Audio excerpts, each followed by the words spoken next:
Thank you. Thumbs up. Thumbs up. Oh, it's not working. I'm like, You're there we A-okay. go. Oh, there it is.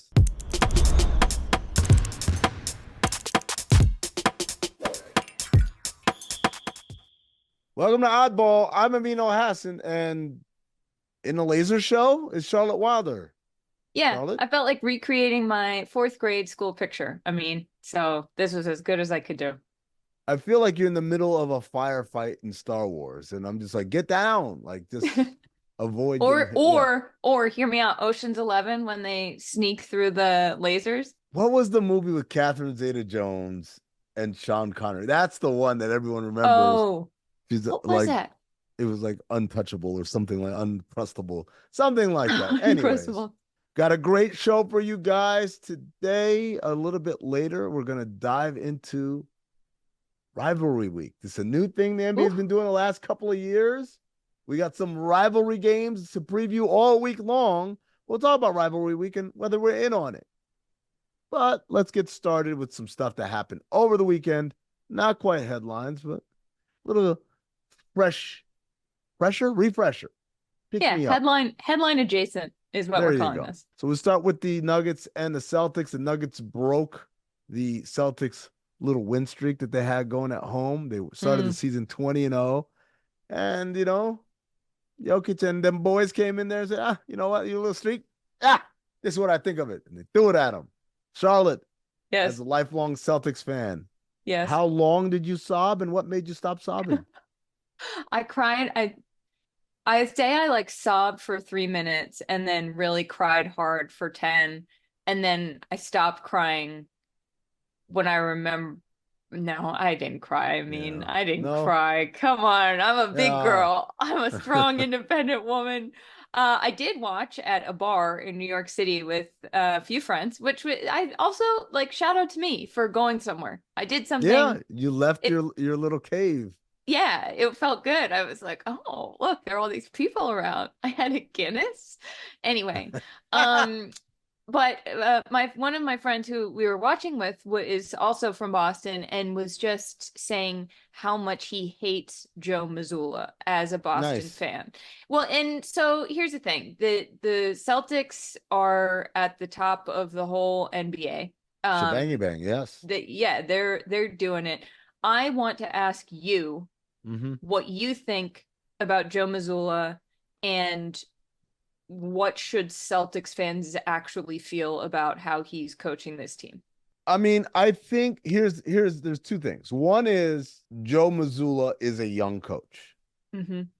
And I don't just mean by his age, I mean even by experience. Prior to being the head coach at Celtics, obviously he'd been assistant for I believe a couple of years. And before that, he was the head coach of Fairmont State College, which is where my cousin Proof went to college for like 20 minutes back Hey, in the shout late out. 90s, early 2000s. Shout out to cousin Proof.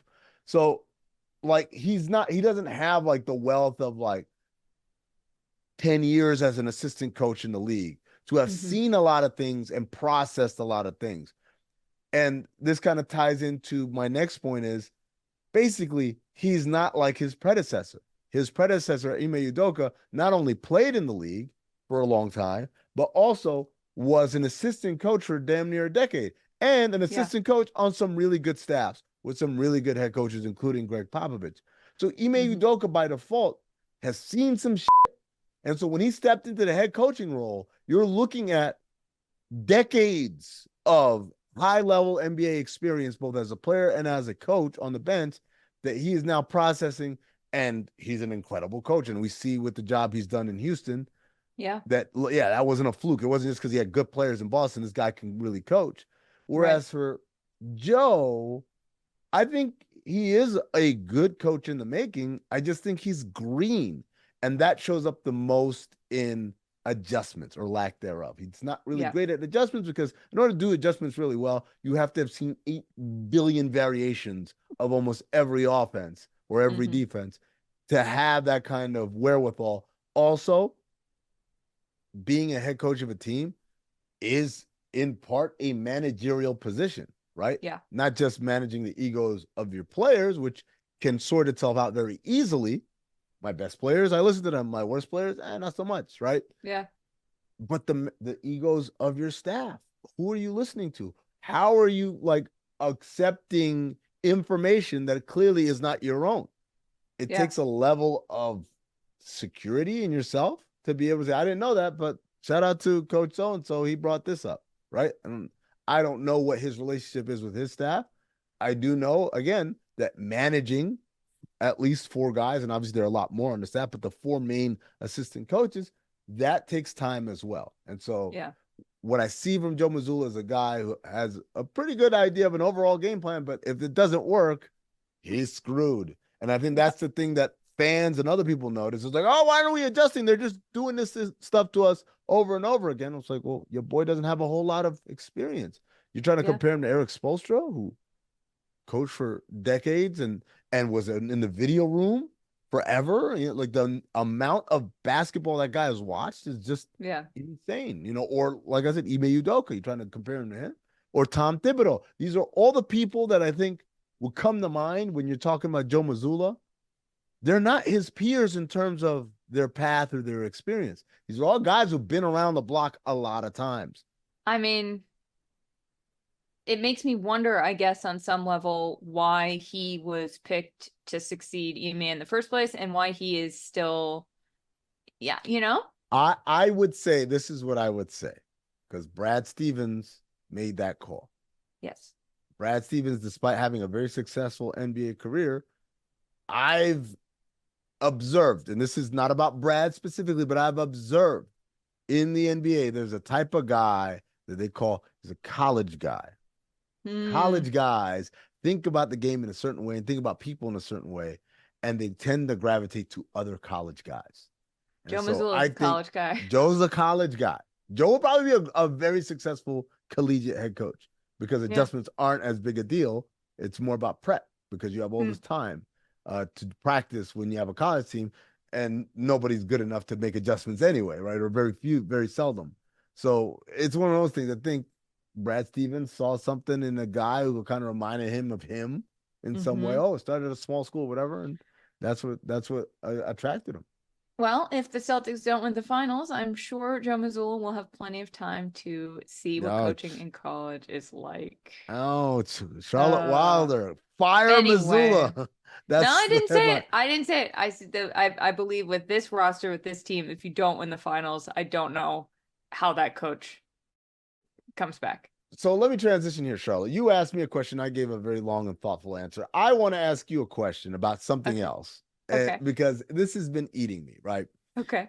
The Knicks and the Raptors played this weekend. Hmm. And this is Raptors at Knicks. So you got all the guys from the trade coming back. You got Immanuel Quickley, you got RJ Barrett, and they're playing at Madison Square Garden for the first time in a different jersey. And they got a very nice standing ovation. And they got a tribute video on the big board and very nice words from Tibbs and Jalen Brunson and Julius Randle.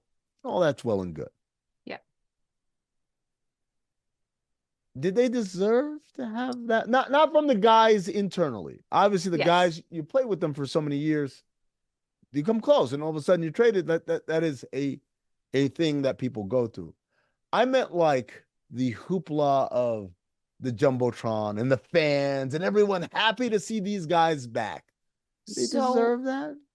I was surprised, to be honest, when I saw the amount of hoopla they were given because before I was talking to someone and I was like, I don't know. I just don't think it's like that big of a deal. Like, sure, I'm sure some stuff's going on, but it's like it's RJ, it's Quickly. Sure, they were there, but I don't even think Knicks fans were truly sold on RJ. I think Quickly had a moment with fans where they were like, oh, cool, he's in the running for sixth man, and Mm-hmm. then he wasn't sixth man, and then a lot of them were sort of rattled when it was like, oh, but we need someone good off the bench.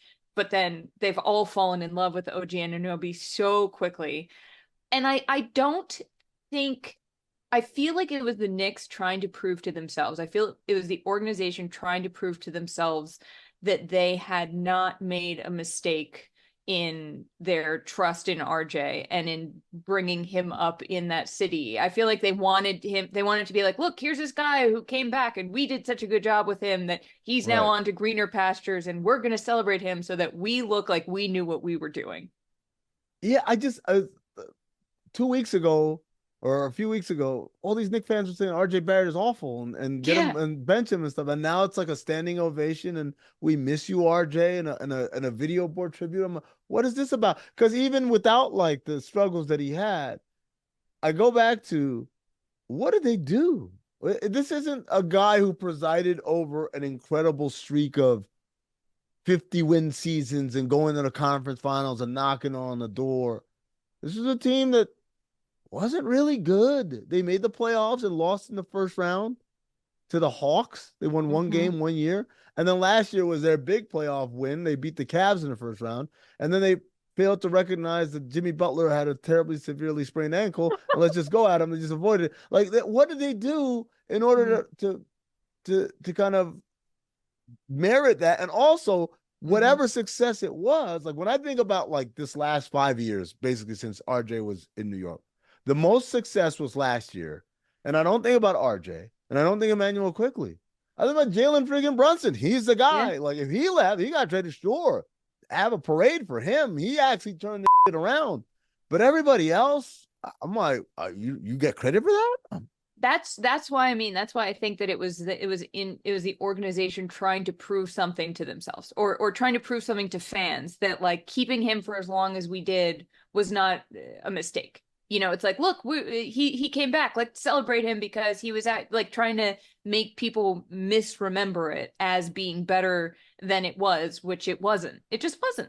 Um, Also from that game, Bruce Brown, who now plays for the Raptors because Pascal Siakam got traded from Toronto to Indiana. Bruce Brown was sent back. And because Toronto's basically circling the toilet now, the big thing is that Bruce Brown could be on the move. And one of the places linked to Bruce Brown, New York Knicks. And so the New York media, I love you guys because you leave nothing to subtlety or kind of like no, intonation. Like, hey, Bruce, you want to play here? And Bruce, literally. yeah, just straight up, just ask him. Just ask him. Yeah, like, Like, would you like to be in New York, Bruce? Mr. Brown, can we ask you a question? hey man, you want to play here? And so Bruce Brown did not pussyfoot around it. He came correct. He He did. said, I'm a dog.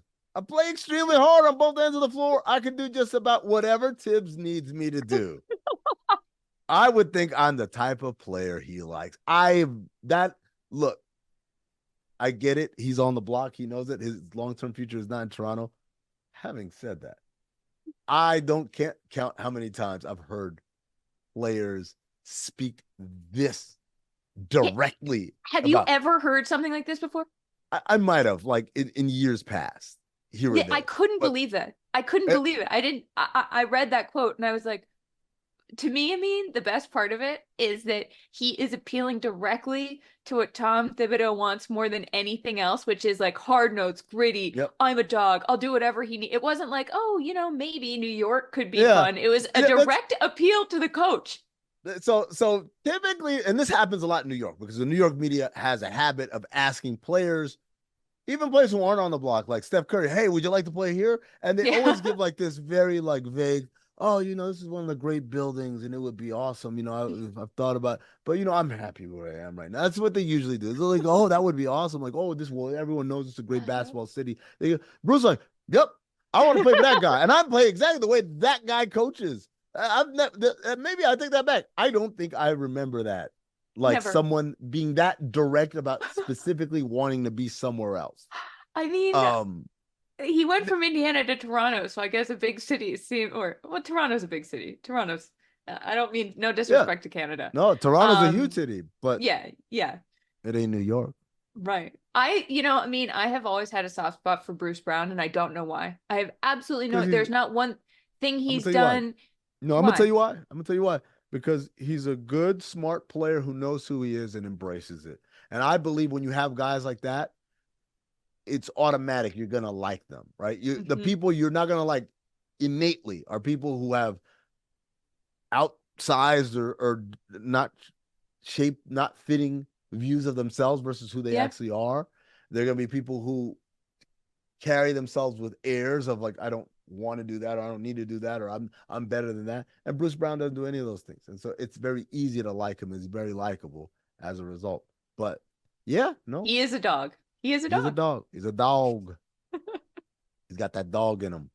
All right. Speaking of having that dog in him, Oh, yeah. the night finally arrived in Miami where they rose to the banners.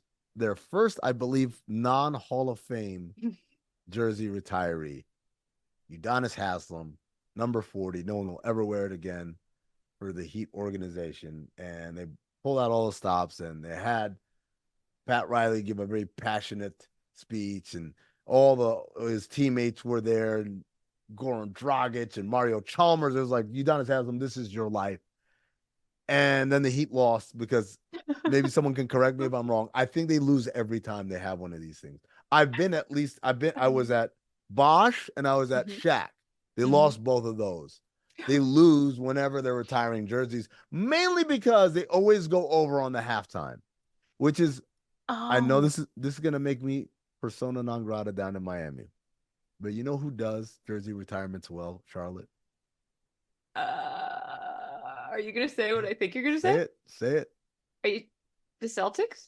The Celtics. Because the Celtics always do it on a matinee game and they do it Yep. after the game. Yep.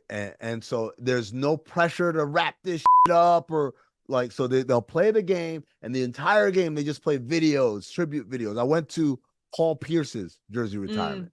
And the entire game, they just kept showing Paul. This is Paul in the 2002 conference finals. This is Paul in the 2008 finals. This is Paul in the 2010 conference finals. Like, all of these great moments from Paul Pierce's history. And every time the video would end, they'd have a shot of him, and he's Awesome. just lit out of his mind sitting courtside, and the crowd would go nuts, and they'd come out the timeout.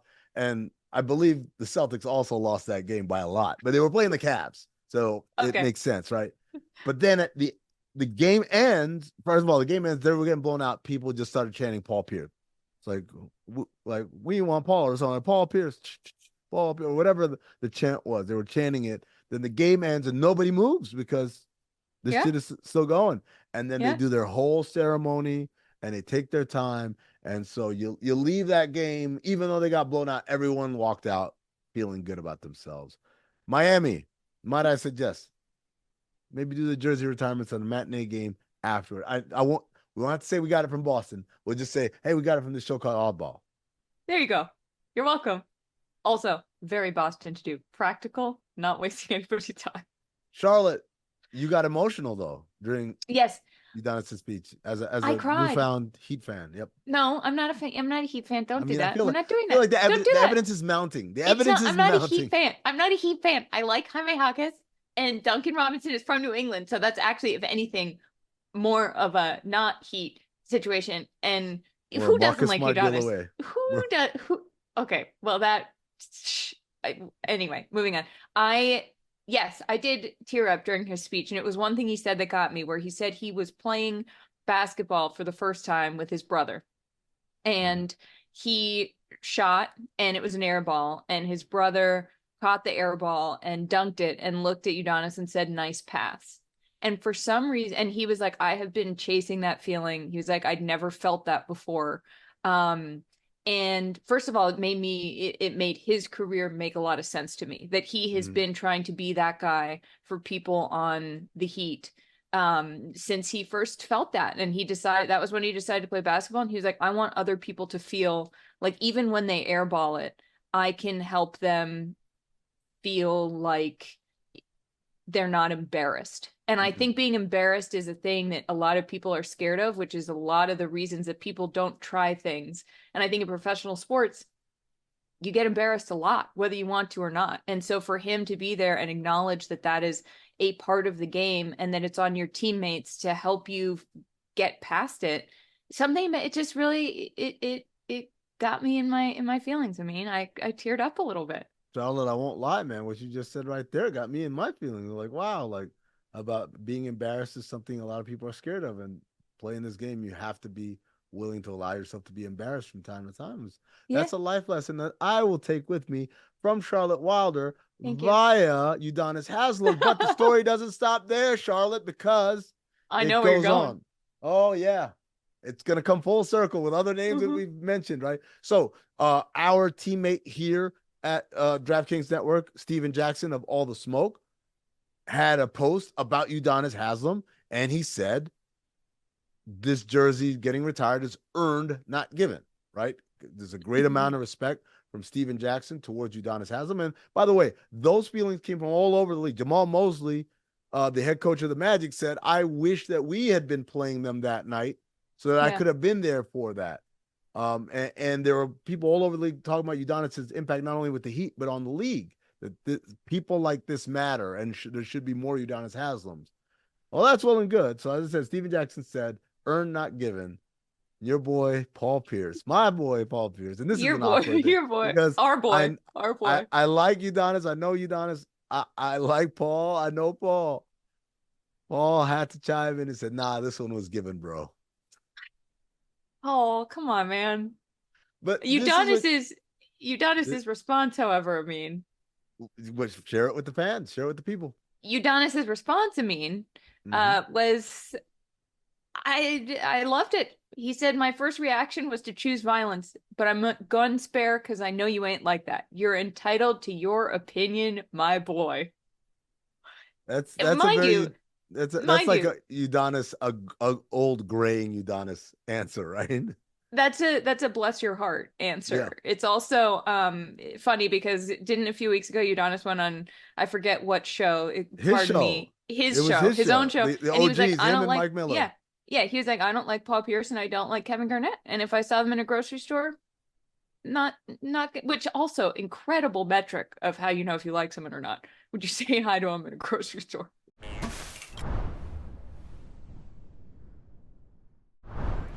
Charlotte, I feel like we should have pennants and like hats and like foam fingers Mm-hmm. because it's rivalry week in the NBA. Oh, all these rivals. Oh, Oh, rivalry, rivalry. Oh, we don't like them and they don't like us. And rival. that's what makes it fun.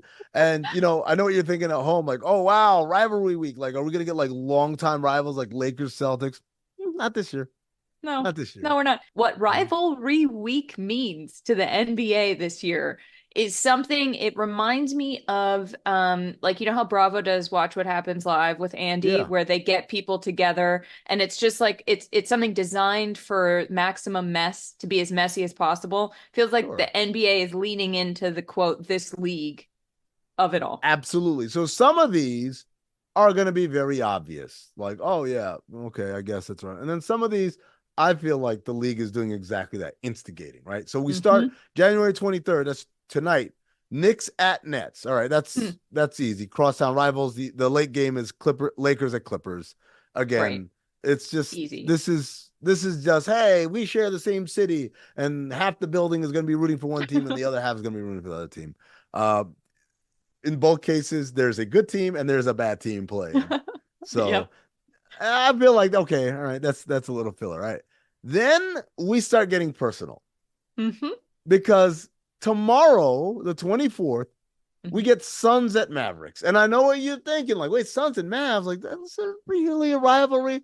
Maybe not historically, but there are two individuals who genuinely have distaste for one another. It's Devin Booker of the Suns. It's Luka Doncic of the Mavericks. Obviously, these two teams have met each other in the playoffs. Also, that doesn't hurt the thing, but this is really about two guys that really don't mess with each other, don't fool with each other.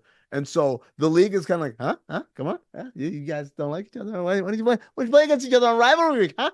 Little bragging rights? Huh? That's what the league is doing right there. Why don't these two like each other? Do you know? I mean, I think I think honestly, it's just good natured competition. I don't think it's like Mm, a personal thing. I think it's just two guys who play in the same conference who have been, competing against one another, and that feeling of kind of like you're in my way, because that, got it. as we pointed out, the Suns went to the finals one year. Luka hit a pretty big shot. Luka won a game 7 by a lot of points and was kind of like talking trash to Devin Booker in that Right. blowout in the game 7. So there's a lot of kind of like, it's born out of competition, but there is a bad blood there, I would say. Nothing Bravo-y though. Nothing Bravo. No, nothing Bravo. No, absolutely not. All right. Okay. The late game tomorrow is Thunder at Spurs. And so this is very clearly, this is not about the teams because the Thunder are one of the best teams in the league and the Spurs are one of the worst teams in the league. But this is about Chet versus Victor Wembanyama. And this is weird. I got in a big argument with Zach Harper of The Athletic on SiriusXM NBA Radio where he said Victor Wembanyama is clearly the rookie of the year. And I said, what world are you living in? What Because world is he living in? he's saying because it's harder for Victor because he plays 4-on-5 every night. He's calling Hmm. Jeremy Sohan. So imagine it's bad enough to play this is what he said. It's bad enough to play 4-on-5 every night. It's even worse when the one you're missing is playing point. So like Hmm. it's Oh, I accept it. I'm like, you know yeah. what? There's absolutely a degree of difficulty to what Victor Wembanyama does because he doesn't get any help from his supporting cast. You know what's harder is being really good on a good team. And that's what Chet Holmgren is doing. He's putting up his numbers and having his impact while also doing it within the context of winning. That's really hard. But Yep. I guess we'll get a quick look at who's better, at least for one Yeah. night on tomorrow Well, night. we'll see what it looks like. I mean, the Oh, game that you and I are going to. yeah, I was like, what are you doing on the 25th? Well, you got me credentials to Heat Celtics Oh, in how about that? Miami. Yeah, Last time I okay. saw the Heat and the Celtics play in Miami, the Heat blew the Celtics out by a bajillion Oh, points. So yeah. maybe that won't happen. This is funny because these two teams have met in three of the last four conference finals, It's crazy. right? Like if you think about it, this is no disrespect. That's why I keep going back to I know Milwaukee won the title in 2021. But when you're talking about in this decade, the 2020s, who the class of the East are, it's these two teams. It's the Yeah. Celtics, it's the Heat. And the Bucks managed to get a title in the middle of that in a COVID shortened season. But it really comes down to these two teams that are meeting over and over again and haven't had kind of the flameouts kind of that Milwaukee's had, even though Milwaukee beat those two teams en route to their championship. So this, I think, is an actual, real, traditional rivalry. These are teams that historically don't like each other, as evidenced by what we talked about with UD and Paul Pierce. They are teams that in the recent history don't like each other, as evidenced by 3 out of 4 times playing against each other. You go back to Pat Riley with the press release, the official press release, telling Danny Ainge to go fuck himself. Like this thing runs deep, runs super deep. And given that in the recent history, these two teams know when we see each other, one of us is going to the finals and one of us is left picking up the pieces. I think Pretty we're going to get some cool. fireworks. We're going to get some fireworks on Thursday night. I Then think so the too. the late Then, game, yeah. Hmm. Kings Warriors. Now, the Kings lost to the Warriors in the first round of the playoffs. They thought they had arrived. They were the higher seed. They're in the same geographic area. They're like, you know what, Golden State, your time is over.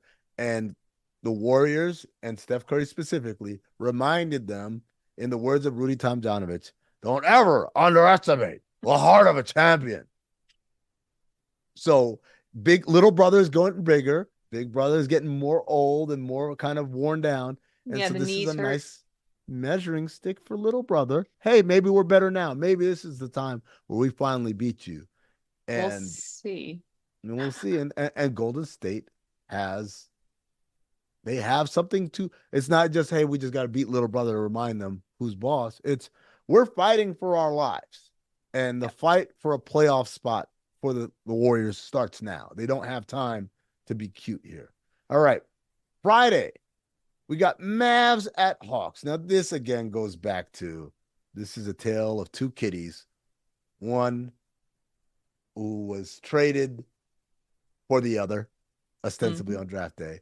Hmm. And these two will be linked forever. Luka Doncic and Trae Young. Forever they will be connected to one another, which is kind of unfair to Trae Young because, hey, the Kings took Marvin Bagley and nobody said about them. The Suns took DeAndre goddamn Ayton and nobody said about them. But for some reason, Atlanta trading out to get Trae Young and allowing Dallas to get Luka Doncic. That's the one that sits on everybody's mind, including at the league.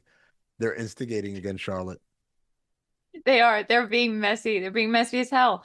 They're trying to be messy when you have the Blazers and the Spurs because of Scoot Henderson and Victor Wembanyama in this year's draft. That's not particularly interesting to me Mm-hmm. yet. Maybe it will Yeah, be someday. it's not because these two teams are awful. Yeah, it's just That bad basketball. bad basketball cannot be saved by two interesting people. No, it can't.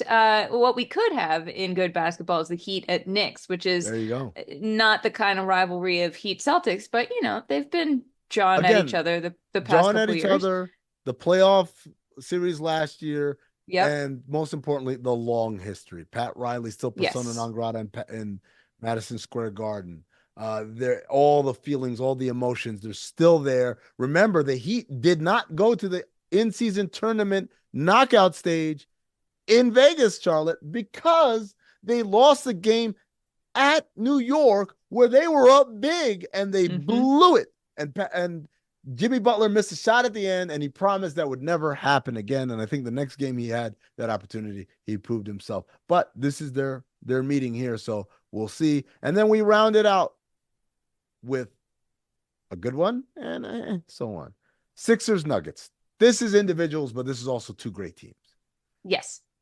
This Embiid is versus Jokic, but it's two great teams. We're going to get a great basketball game. We got a great basketball game the last time they met Charlotte. Ooh, yeah, it was awesome. Embiid cares so much, as we talked about on Oddball, when he is playing Jokic. Then we end on maybe a slightly sad one at this point, which is Lakers Warriors. Two big brothers just going up against each other, trying to ice their knees. That's the pour out a little liquor bowl. I don't have any liquor near me. I'll just use this water bottle, but like pour out a little liquor for the homies that used to run this block, but now they're just old and sad. Time comes for all of us. I mean, yep. Shout out to Ciroc for sending a bottle, by the way. I would have. Yeah, that was very nice. It's in New York though, so. But thank you. You're welcome. I'm gonna keep going. Keep going. I'm just pausing for any. No, you're good, Charlotte? Or are you frozen? Charlotte feels frozen. Am I frozen? Who's frozen?